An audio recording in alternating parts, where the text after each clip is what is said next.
आज का जो वीडियो है ना, ये प्रेमानंद जी महाराज से रिलेटेड वीडियो है। मैं उनके बारे में कुछ बताने वाली नहीं हूँ, क्योंकि मुझे मालूम है कि आप लोगों को मुझसे ज़्यादा ही पता होगा, आप उन्हें ज़्यादा मुझसे सुनते होंगे। सो वो कौन है, क्या है, कैसे हैं, ये सब मुझे बताने की ज़रूरत नहीं है। मैं सिर्फ ये वीडियो इसलिए बना रही हूँ क्योंकि अभी 1-2 दिन पहले ही एक रील मेरे जब मैं देख रही थी तो हाथ लगी, और हाथ क्या लगी, देख ही रही थी तो उसमें ना एक ऐसी बात बोली गई जो ना मुझे अंदर तक टच कर गई। और वो इसलिए टच कर गई क्योंकि लास्ट ईयर 2024 में मैं काशी विश्वनाथ गई थी, और मैंने वो उस नगरी में वो चीज़ उस समय पर देखी थी, और जो बोली गई इस रील के अंदर, तो मैं ना उससे कनेक्ट कर पाई। और कनेक्ट करने के बाद मुझे लगा कि ये तो वास्तव में होना ही चाहिए। ये तो मालूम ही है आप लोगों को कि पद यात्रा जो रात के 2 बजे उनकी निकलती थी, तो उस पर कुछ ऑब्जेक्शन उठे क्योंकि लोगों को रात में सोने में दिक्कत हो रही थी, पटाखे बजते थे, भजन कीर्तन होते थे, तो लोगों ने ऑब्जेक्शन उठाया। फिर सुनने में ये भी आया कि वो उन्होंने माफ़ी भी मांगी, क्योंकि प्रेमानंद महाराज जी ने एकदम से अपनी पद यात्रा रोक दी, ये कह के कि अगर हमारे किसी भी कार्य से किसी को ज़रा भी कोई दिक्कत होती है या परेशानी होती है तो हम वो कार्य नहीं करेंगे। सबको मालूम है। अब उनके कुछ भक्त उन्हें बनाने गए। जब मनाने गए तो उन्होंने तो फिर वही दोहरा दिया कि हमारे किसी कार्य से अगर किसी को भी कोई दिक्कत होगी तो हम वो कार्य नहीं करेंगे। तो भक्तों ने, क्या होता है ना, लालच, ये अब तो हमें आपकी आदत पड़ गई, अब तो हम आपकी बिना रह नहीं सकेंगे। तो प्रेमानंद महाराज जी की, नहीं नहीं ऐसा नहीं, हम ऐसा नहीं करेंगे। तब बातें करते करते किसी एक ने बोला कि वृंदावन तो नगरी ही भजन कीर्तन की है, और भजन कीर्तन से वृंदावन में किसको ऑब्जेक्शन हो सकता है। यहाँ पे तो भजन कीर्तन के नाम पे कोई ऑब्जेक्शन हो ही नहीं सकता, और ये बात तो महाराज आपको भी माननी पड़ेगी। तो उनके चेहरे पर एक मुस्कुराहट आई और वो मान गए, अच्छा ठीक है हम चालू करेंगे। लास्ट ईयर मैं काशी विश्वनाथ में थी मार्च में, और मैं गई भी थोड़ा प्लान करके थी कि उस वक्त महाशिवरात्रि होगी तो मैं महाशिवरात्रि काशी विश्वनाथ में मनाऊंगी। और मैं वैसे भी जब इतने बड़े बड़े धाम पर जाती हूँ ना, तो मैं कम से कम 3 दिन उसी एरिया में रहती हूँ। हाँ ठीक है, थोड़ा दिन में 2-2 3-3 घंटे मैं उस नगरी को और भी देख लेती हूँ, लेकिन मेनली मैं अपना टाइम पीरियड उसी मंदिर के आसपास ही गुजारती हूँ, ताकि मैं उस जगह से कनेक्ट कर सकूँ, फील कर सकूँ उसको। तो महाशिवरात्रि पर गई थी, और शिवरात्रि एक दिन, 3 दिन थी मैं वहाँ पे। शिवरात्रि से एक दिन पहले, शिवरात्रि वाले दिन, और शिवरात्रि के अगले दिन। कैन यू बिलीव दिस कि जिस दिन महाशिवरात्रि थी, सुबह से सांस्कृतिक कार्यक्रम सड़कों पर होनी चालू हो गए।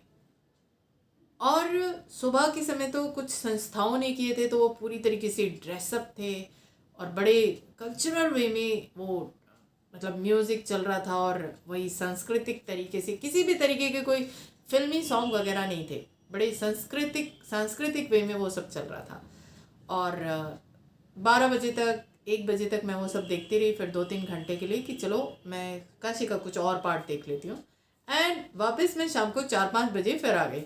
अब मैंने देखा कि जो मैं सुबह सांस्कृतिक कार्यक्रम देख रही थी, अब वो बड़े बड़े ड्रम्स बजने लग गए थे। तो मुझे लगा कि सुबह सुबह ठीक है, सांस्कृतिक कार्यक्रम हो रहे हैं, कि शाम तक आते आते तो वो ड्रम्स बजने लगे। मैंने वहाँ के स्थानीय लोगों से पूछा कि ये कब तक चलता रहेगा ऐसा, मतलब तो बोले चलता रहेगा, अभी तो शुरू भी नहीं हुआ। मैंने कहा मतलब, कहते अंधेरा होने तो दीजिए, काशी कैसी जगमगाती है महाशिवरात्रि पर, बहुत भाग्य वाली है आपकी आज के दिन यहाँ पर है। तो मैंने कहा ठीक है, आज फिर मैंने कहा लेकिन रात में कोई प्रॉब्लम तो नहीं होगी, क्योंकि रात होते होते, और मैं तो अकेली जग गई थी, और मैं अपनी वुमेन सेफ्टी को हमेशा ध्यान में रखती हूँ।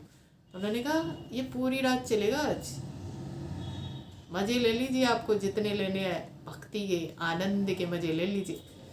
तो मैंने कहा ठीक है। फिर उसके बाद मैं मंदिर के पास ही गई, और मंदिर वाली रोड भी नहीं, एक रोड ऐसे मंदिर की तरफ जा रही थी और एक रोड ऐसे जा रही थी, मैं उस रोड पे।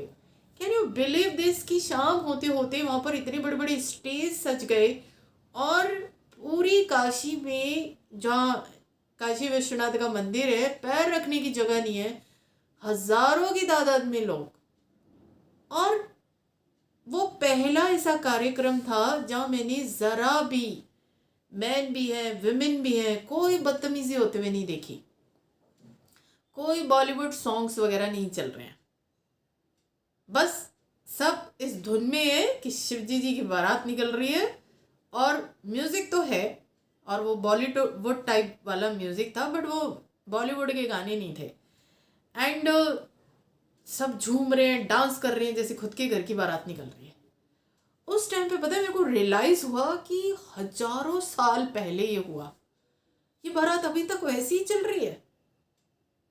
I was completely shocked. पता है, मैं सोच रही थी कि हजारों साल पहले ये घटनाएं घटी होंगी।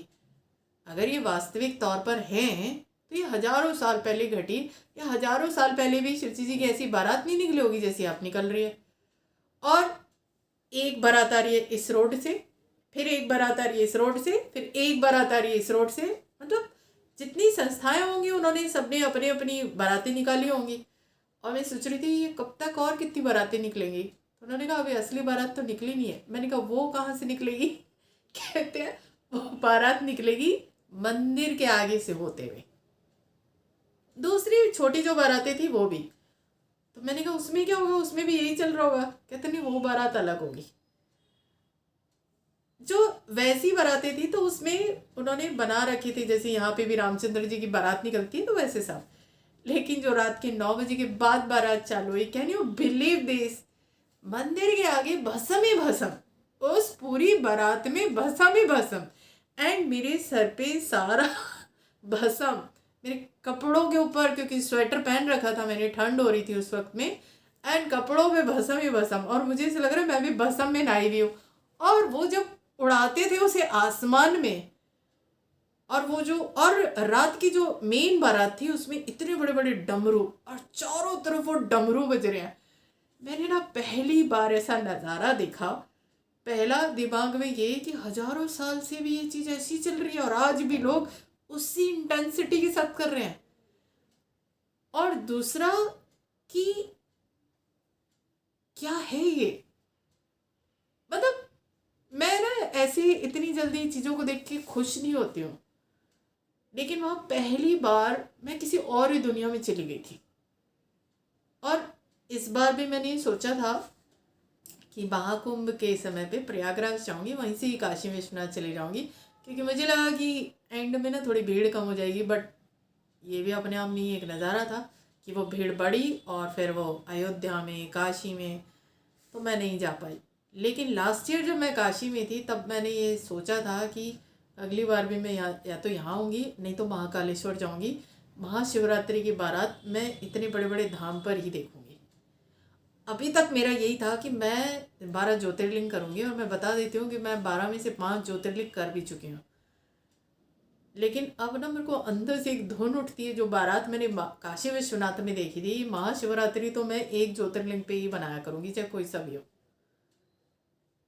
अनफॉर्चुनेटली इस साल मैं नहीं जा पाई, पर जब प्रेमानंद महाराज जी से ये बात बोली गई कि वृंदावन तो नगरी ही भजन कीर्तन की है, तब मुझे पता नहीं क्यों अंदर से रियलाइज़ हुआ कि ऑफकोर्स इस चीज़ का ध्यान रखा जाना चाहिए कि लोग डिस्टर्ब ना हो, क्योंकि उस सिटी में दूसरे लोग भी रहते हैं। पर मुझे ऐसे लगता है कि ऐसी नगरियों में रहने वाले लोगों को ना अपने को बहुत डिसिप्लिन में ले आना चाहिए। रात के 9 बजे सो जाओ, तुमको 2-3 बजे, सुबह 4 बजे ही उठना चाहिए, क्योंकि ऐसी नगरियों का ना भजन कीर्तन रुकना नहीं चाहिए। क्योंकि हम जैसे जो ये हौच पौच वाली लाइफ जीते हैं और सब वहाँ पर जाते हैं ना, हमारे दिमाग की सारी मनोस्थिति जो है ना, मन की स्थिति सब चेंज हो जाती है। और इस मामले में मैं बोलूँगी कि मैं थोड़ी फॉर्चुनेट हूँ कि इस पर मुझे रियलाइज़ हो गया है कि इस दुनिया में जो है ना, इल्यूज़न ही है, at the end of the life यहाँ से जाना ही है। तो सारी हिंदुस्तान को एक ऐसी माहौल में तो नहीं बदला जा सकता कि हर जगह पे भजन कीर्तन हो, पर जिन नगरियों में ये भजन कीर्तन, अब वो मैं ना उनको नगरी ही बोल सकती हूँ, मुझे उन्हें सिटी बोलने में थोड़ी दिक्कत हो रही है क्योंकि मैं उनका मॉडर्नाइजेशन नहीं करना चाहती। मैं चाहती हूँ वो जैसे थी वो वैसे ही रहें, व्यवस्थाएं बनाई जाए बट वो वैसे ही रहें। पर जो है मथुरा वृंदावन, काशी विश्वनाथ या द्वारकाधीश या क्या कहते हैं महाकालेश्वर, इन सिटी में वो भजन कीर्तन कंटिन्यूसली रहना ही चाहिए क्योंकि वो कहीं ना हमारी लाइफ को ट्रैक पे लाके खड़ा करता है। और वहाँ पर रहने वाले जितने स्थानीय लोग हैं, क्योंकि उन्हें खुद वहाँ पे रहने की बारे में मालूम ही है कि ये कैसी नगरियाँ हैं, और अपना रूटीन थोड़ा ठीक करना चाहिए। मतलब ऑफ कोर्स प्रेमानंद महाराज जी के उसमें भी पटाखे ना बजें और बहुत भजन कीर्तन उस तरीके से ना हो। पद यात्रा चल रही है तो ठीक है रात में निकले, पर इन्हें बंद करो। ऑब्जेक्शन जिस तरीके से लोगों ने उठाया वो कहीं ना कहीं मुझे गलत लगा। मैं इस तरीके का ऑब्जेक्शन कभी नहीं उठाऊंगी। एंड ऑब्जेक्शन उठाने की जगह कुछ व्यवस्था कर लो। और मेरा मानना ये है कि जिस तरीके से उन्होंने ऑब्जेक्शन उठाया, अगर वो खुद ही प्रेमानंद महाराज जी के पास चले जाते ना तो सोल्यूशन ना कुछ अलग वे में निकल कर आ जाता। पर ये जो रील मैंने सुनी और उसमें फिर मैंने सुना कि वृंदावन तो नगरी भजन कीर्तन की, और मैं ऑलरेडी से काशी विश्वनाथ में महसूस कर चुकी हूँ। तो मेरा मानना ये है कि हिंदुस्तान में जो नगरियाँ ऐसी हैं उन्हें ऐसे ही बना के रखा जाए। और मैं तो दिल्ली की रहने वाली हूँ, तो मैं ऐसी किसी नगरी में नहीं हूँ, मेरा जन्म ऐसी किसी नगरी में भी नहीं हुआ क्योंकि मेरा जन्म दिल्ली का नहीं है जहाँ पे भजन कीर्तन होता हो। पर आगे चल के मैं पूरी कोशिश ज़रूर करूँगी कि इन नगरियों में व्यवस्थाओं के साथ, मैं ये नहीं कहती कि बस जो मन आए वो करते चले जाओ, व्यवस्थाओं के साथ इस तरह की जो भजन कीर्तन एंड सनातन है ये रहना चाहिए। मैं एग्री करती हूँ। आप लोग कितना एग्री करते हो कमेंट में बता देना। सो अभी के लिए इतना ही। Thank you so much.